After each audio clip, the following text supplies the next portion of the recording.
9 matches, 1 women's match, but at least they got Marco Stunt on the goddamn card. God fucking damn it. I'm John Rethlin with my review of AEW Dark and Actually, outside of Stunt's involvement, and maybe a couple of the matches going a little bit too long. This is a 92-minute episode for 9 matches. It wasn't that bad. There was a pretty good main event, and it was nice to see some of the lesser-known talents featured, and also maybe a potential new team that I may enjoy.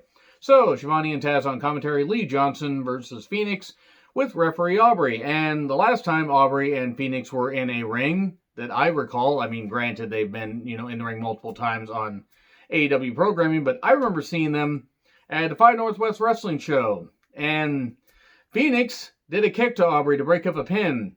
500 fans were ready to fucking riot because you do not touch our Aubrey.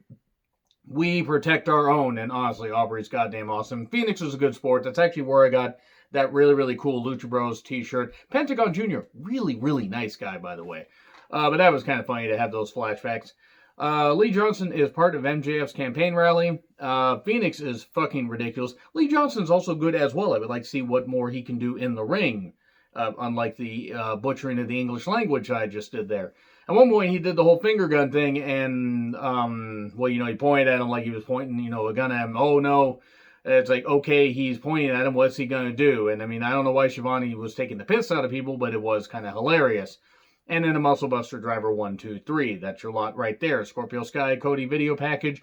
I'm interested to see if Scorpio Sky is going to beat Cody for the TNT Championship. Now, I don't think he will. I'd like to see it, but I think Scorpio is going to get more of a, build after this. And I think he should, because Scorpio Sky is goddamn good. Really nice. Only got to meet him briefly at another indie show. But him, SCU, which is actually where I got this cool shirt as well. Support your local indies, especially once more indie shows keep coming back.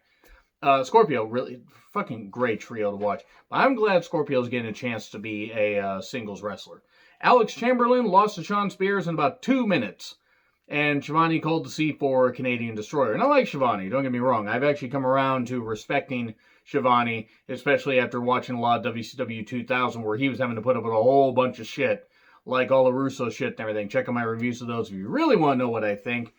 But Shivani, mistakes do happen. It is what it is. And then we get Sean Dean and M. Badu, which I thought of Erykah Badu right away, and only because of the last name. She had weird music. He has a good look. I like Captain Sean Dean as well. They took on the Gun Club, Billy and Austin. They can't call him Billy Gunn, even though he's Billy Gunn. It's like the Cody Rhodes thing, except, Cody Rhodes, that whole thing's a little more egregious to me. Totally not DX intro for the Gun Club. Totally not at all. And, well, Mbadu is impressive. Has a really good look. Like to see what more he can do. And hip toss neck breaker from Austin Gunn. 1, 2, 3. There you go. Not a bad match.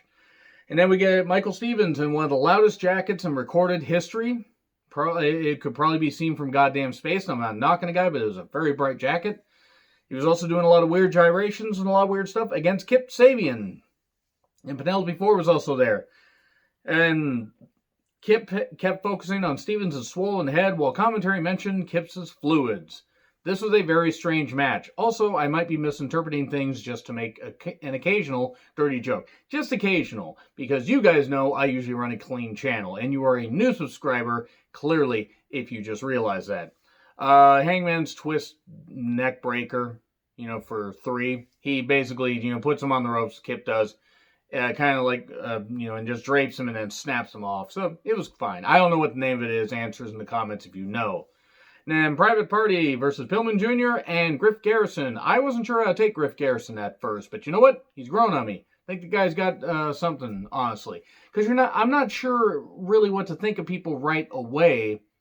But because when you see people just use as enhancement talents, you're not sure. The guy's got something. Him and Pillman Jr. as a new Hollywood Blondes. Why the fuck not? Pillman Jr. might want to get a little more educated on some things and not spout off on Twitter like he does, but I digress. Shivani does mention Urban Dictionary at one point, words like drip and savage, and why that was funny to me and why I didn't expect that in 2020, with how crazy 2020 has been, I have no idea. And splash leg drop combo, 1, 2, 3, Griff gets pinned. And then we get Pineapple Pete, Corey Hollis, and Aaron Solo versus Luchasaurus and Jungle Boy, and unfortunately Marco Stunt, and it was embarrassing. It's always embarrassing to watch Marco Stunt in the ring, Poor Pineapple Pete having to get pinned after the 450. If everybody's on board with doing this stuff, fine, but as a fan, I'm embarrassed to watch Marco stunt in the ring. I just don't care for it. Saw Luchasaurus at indie shows before he got signed by AEW, and I hope Jungle Boy can be a big single star. There is no upside, literally and figuratively, to Marco stunt being in the ring. So, we then get the Hybrid 2 versus Natural Nightmares with Brandy and Allie. Brandy has one of her action figures. They're plastic, pointless, and useless, just like the real person. At least on camera. I'm not saying that she doesn't serve a purpose in the company, but do not tell me that she is an interesting TV personality. Now, if you guys think that, okay, but don't try to convince me she is. The Nightmare Collective was shit. She's a personality vacuum. She's fucking goddamn rotten. She's fucking terrible. She is so fucking terrible as an on-screen personality. She does not deserve the racism, the sexism, and that kind of stuff she gets thrown at her, and I did see that stuff, and that's fucking bullshit. But as far as a TV character, all bets are off. She is fucking rotten. She's also healing it up. Oh, she's the only woman with action figures. Congratulations, Brandy. I look forward to the people that may buy those. I hope everybody gets a chance to, get a lot of money from these action figures. Honestly, the wrestlers put their bodies on the line, and they truly do deserve the income. But Brandy, she does not fucking... If it was not for her being with Cody, it's the same with Triple H being with Stephanie in WWE. He wouldn't be nearly in the position that he's in, and she sure as fuck would not be an on-screen character if it wasn't for, her relationship to Cody. These are just the facts, regardless of gender. I'd say the same damn thing if Brandy was a great wrestler and Cody was riding her coattails. Her coattails, if you will. Moving on. Cool, great. The Hybrid 2 lost after a final cut.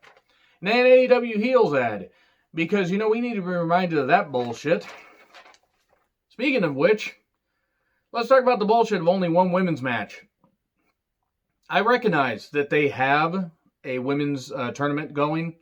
Tag tournament, that is. And I recognize that Statlander, is injured. Britt Baker's currently injured. And yes, you have travel restrictions. Bea Priestley can't be there. Shanna can't be there. And a few others can't be there. I recognize that. But bring in some women from the indies and do that. Sign short-term deals. Something. Penelope Ford versus Rachel Ellering. Kip had a leaf blower for some reason. Match was fine. Penelope won with I'm just going to call it the stun lock because she hits the cutter out of the ropes. But it almost looked like a stunner. And then a fisherman's suplex. 1, 2, 3. Then SCU versus Butcher and Blade. Match was fine. Shivani at one point said the year 2000 felt like 35 years. And I have a lot more, respect for Shivani for poking fun at the fact that fucking year must have just aged him horribly. Fucking Vince Russo and all that bullshit in WCW. My God. I don't know what the fuck you call the finisher of the Butcher and the Blade because they come up with so many different names for moves. It's hard for me to keep track of some of this stuff. But it's Butcher hitting a suplex, and Blade gets the knees up. And 1, 2, 3, and there you go. Butcher and Blade get the victory. Not a bad show. Let me know what you guys think in the comments. Like, share, subscribe, Twitter handle in the description. I'm John Rethlin. I'll see you soon.